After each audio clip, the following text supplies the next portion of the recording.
거룩한 일상을 성전의 장인처럼 살아가기. 역대하 4장 1절에서 22절 말씀. 솔로몬이 또 노스로 제단을 만들었으니 길이가 20규빗이요 너비가 20규빗이요 높이가 10규빗이며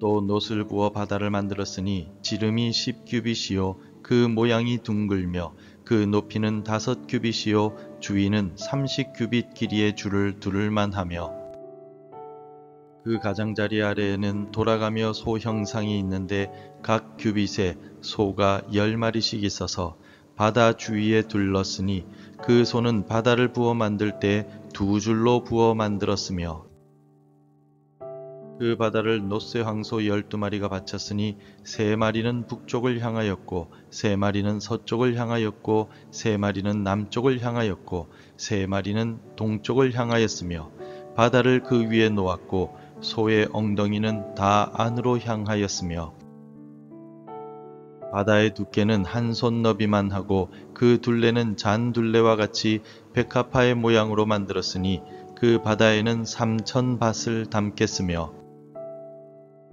또 물두멍 10개를 만들어 5개는 오른쪽에 두고 5개는 왼쪽에 두어 씻게 하되 번제에 속한 물건을 거기서 씻게 하였으며 그 바다는 제사장들이 씻기 위한 것이더라. 또 규례대로 금으로 등잔대 10개를 만들어 내전 안에 두었으니 왼쪽에 5개요 오른쪽에 5개이며 또 상 10개를 만들어 내전 안에 두었으니 왼쪽에 5개요 오른쪽에 5개이며 또 금으로 대접 100개를 만들었고 또 제사장의 뜰과 큰 뜰과 뜰문을 만들고 그 문짝에 놋을 입혔고 그 바다는 성전 오른쪽 동남방에 두었더라. 후람이 또 솥과 부삽과 대접을 만들었더라. 이와 같이 후람이 솔로몬 왕을 위하여 하나님의 성전에서 할 일을 마쳤으니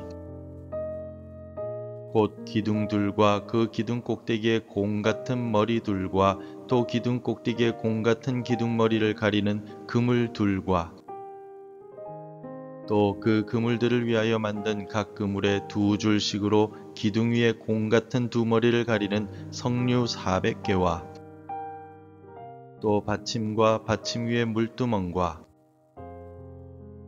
한 바다와 그 바다 아래에 소 12마리와 솥과 부삽과 고기 갈고리와 여호와의 전의 모든 그릇들이라. 후람의 아버지가 솔로몬 왕을 위하여 빛나는 놋으로 만들 때에 왕이 요단 평지에서 숫꽃과 스레다 사이의 진흙에 그것들을 부어 내었더라. 이와 같이 솔로몬이 이 모든 기구를 매우 많이 만들었으므로 그 놋 무게를 능히 측량할 수 없었더라. 솔로몬이 또 하나님의 전에 모든 기구를 만들었으니 곧 금제단과 진설병 상들과 지성소 앞에서 규례대로 불을 켤 순금 등잔대와 그 등잔이며 또 순수한 금으로 만든 곶과 등잔과 부젓가락이며 또 순금으로 만든 불집게와 주발과 숟가락과 불 옮기는 그릇이며 또 성전문 곧 지성소의 문과 내전의 문을 금으로 입혔더라. 출애굽기의 말씀을 보면 하나님께서 광야에 거하실 장막을 지으라 명령하시며 한 사람을 지명하여 부르시는 장면이 나옵니다. 바로 유다지파의 브살렐입니다. 하나님께서는 그를 지명하여 부르셨을 뿐만 아니라 하나님의 영을 그에게 충만하게 하여 지혜와 총명과 지식과 여러 가지 재주로 채우셨다라고 성경은 기록합니다. 하나님은 성막 건축이라는 거룩한 프로젝트를 위해 평범한 장인이었던 브살렐을 부르시고 그에게 성령의 기름을 부어 비범한 예술가로 거룩한 건축가로 세우셨습니다. 또한 오홀리압을 비롯한 지혜로운 마음을 가진 동력자들을 붙여주셔서 하나님의 집을 함께 세워가게 하셨습니다. 이 위대한 장인들의 이야기는 비단 과거의 기록으로만 머물지 않습니다. 17세기의 위대한 과학자이자 신학자였던 블레즈 파스칼은 이렇게 기도했습니다. 주님, 제가 주님의 능력으로 행하기에 큰 일들을 작은 일처럼 하게 하시고 주님의 이름으로 행하기에 작은 일들을 큰 일처럼 하게 하소서. 이 기도는 성막을 짓던 브살렐의 마음과 오늘을 살아가는 우리의 마음을 이어주는 다리가 될 수 있습니다. 우리 손에 주어진 일상의 과업들이나 가정에서의 설거지와 같은 작은 일들, 직장에서의 서류 작업이나 학생의 공부, 이 모든 작은 일들이 우리 주님의 이름으로 행해질 때 그것은 성전을 짓는 것과 같이 위대하고 거룩한 일이 될 수 있다는 것입니다. 성령의 감동에 따라 우리의 일상을 하나님께 드릴 때 하나님은 우리의 일상들을 통하여 위대한 역사를 이루어 나가십니다. 바로 오늘 본문은 우리의 일상이 어떻게 거룩한 성전이 될 수 있는지를 보여주는 중요한 열쇠를 담고 있습니다. 오늘 우리가 함께 읽은 본문은 다윗의 아들 솔로몬이 하나님의 성전을 건축하는 이야기의 일부입니다. 이동하던 광야의 성막 시대가 지나 이제 이스라엘 백성 가운데 영원히 거하시겠다는 하나님의 약속의 상징으로 예루살렘의 견고한 성전이 세워지고 있습니다. 오늘 본문은 성전의 여러 기구들을 제작하는 장면을 상세하게 묘사하고 있습니다. 이 기구들은 단순한 장식품이 아니라 하나님을 예배하고 섬기기 위해 반드시 필요한 깊은 영적인 의미들을 담고 있는 도구들이었습니다. 특별히 성전 뜰에 들어가면 가장 먼저 마주하게 되는 두 가지 기물이 있습니다. 바로 놋제단과 놋바다입니다. 이 두 기물은 죄인된 인간이 거룩하신 하나님께 나아가기 위해 반드시 거쳐야만 하는 두 가지의 영적 원리를 상징적으로 보여주고 있습니다. 오늘 본문은 이렇게 말씀하고 있습니다. 솔로몬이 또 놋으로 제단을 만들었으니 길이가 20규빗이요 너비가 20규빗이요 높이가 10규빗이며 이 놋제단은 엄청난 크기를 자랑하고 있습니다. 모세의 성막에 있던 제단보다 훨씬 높아서 성전 울타리 안에 있는 사람은 물론이고 성전 밖에 있는 사람들까지도 볼 수 있을 정도였습니다. 왜 이렇게 크고 높게 만들었을까요? 그것은 하나님께 나아가는 유일한 길은 오직 희생 제물을 통한 속죄에 있음을 모든 백성들에게 보여주기 위함이었습니다. 제단을 뜻하는 히브리어 미즈베아흐는 죽이다, 희생 제사를 드리다 라는 뜻의 동사 자바흐에서 유래되었습니다. 다시 말해서 제단은 본질적으로 죽음의 장소라는 뜻입니다. 죄의 대가로 생명이 끊어지는 곳, 하나님의 공의로운 심판이 집행되는 자리입니다. 노아가 홍수 심판에서 구원받은 직후 가장 먼저 한 일도 제단을 쌓고 하나님께 번제를 드린 것이었습니다. 구원받은 자의 첫 번째 응답은 바로 이 제단 앞에서 자신의 죄를 대신한 희생의 은혜에 감사하는 예배였던 것입니다. 그렇다면 이 거대한 놋제단은 오늘 우리에게는 무엇을 말해주고 있습니까? 로마서 12장 1절은 우리에게 너희 몸을 하나님이 기뻐하시는 거룩한 사한제물로 드리라.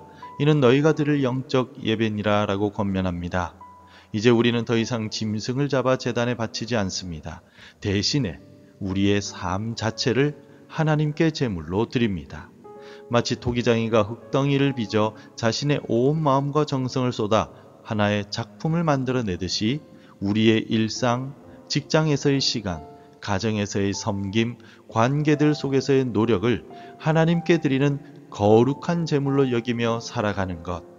이것이 바로 놋제단 앞에서 드리는 우리의 산제사입니다. 다음으로 2절과 6절은 놋바다에 대해 설명하고 있습니다. 이 중에서 우리가 2절을 함께 읽겠습니다. 또 놋을 부어 바다를 만들었으니 지름이 10규빗이요 그 모양이 둥글며 그 높이는 5규빗이요 주위는 30규빗 길이의 줄을 두를 만하며. 놋바다는 제사장들이 성소에 들어가 하나님을 섬기기 전에 자신의 몸을 씻는 거대한 물두멍이었습니다. 짐승의 피를 흘리며 제사를 집전하는 일은 필연적으로 몸을 더럽히게 되어 있었습니다. 거룩하신 하나님 앞에 서기 위해서는 반드시 정결함이 요구되었고 놋바다는 바로 그 정결을 위한 하나님의 세심한 배려였던 것입니다. 여기에서 씻다라는 말의 히브리어는 라하츠인데 이 단어의 의미는 단순히 더러움을 제거하는 행위를 넘어서서 예식적이고 의식적인 정결을 의미합니다. 이 사실은 중요한 영적인 진리가 있습니다. 하나님을 섬기는 자는 속죄의 은혜뿐만 아니라 삶 속에서의 성결 또한 힘써야 한다는 것입니다. 이 거대한 놋바다는 스가랴 13장 1절의 예언, 그날의 죄와 더러움을 씻는 셈이 다윗의 족속과 예루살렘 주민을 위하여 열리리라 라는 말씀을 떠올리게 합니다. 구약의 놋바다가 그림자였다면 장차 열리게 될 영원한 정결의 셈에 대한 소망을 미리 보여준 것입니다. 이 같은 진리는 우리의 일상에도 동일하게 적용됩니다. 하루 종일 흙먼지를 뒤집어 쓰고 땀 흘려 일한 사람이 집에 돌아와 가장 먼저 샤워를 하며 상쾌함을 느끼듯이 우리 역시 죄악된 세상을 살아가며 알게 모르게 죄로 오염된 영혼의 더러움을 매일 씻어내야만 합니다. 우리에게 놋바다는 바로 회개의 자리인 것입니다. 그러므로 날마다 말씀의 거울 앞에 서서 나를 비추고 기도로 하나님의 은혜를 구하며 우리의 마음과 생각을 정결하게 지켜나갈 때 우리는 비로소 새로운 힘을 얻어 하나님과 사람들을 거룩하게 섬길 수 있습니다. 하나님께서 우리를 위해 마련하신 정결의 은혜는 작은 대야가 아니라 우리의 모든 죄를 덮고도 남을 만큼 거대하고 깊은 바다와 같습니다. 성도 여러분, 그러나 이 거대한 놋제단과 놋바다에도 한계가 있었습니다. 제단에서는 매일같이 짐승의 피가 흘렀지만 그것은 죄를 온전히 없애지 못하고 단지 죄가 기억나게 할 뿐이었습니다. 제사장들은 놋바다에서 수없이 몸을 씻었지만 그 정결함은 일시적이었습니다. 구약의 모든 성전 기구들은 그것 자체로 완전한 해결책이 아니라 더 위대하고 완전한 실체를 가리키는 손가락에 불과했던 것입니다.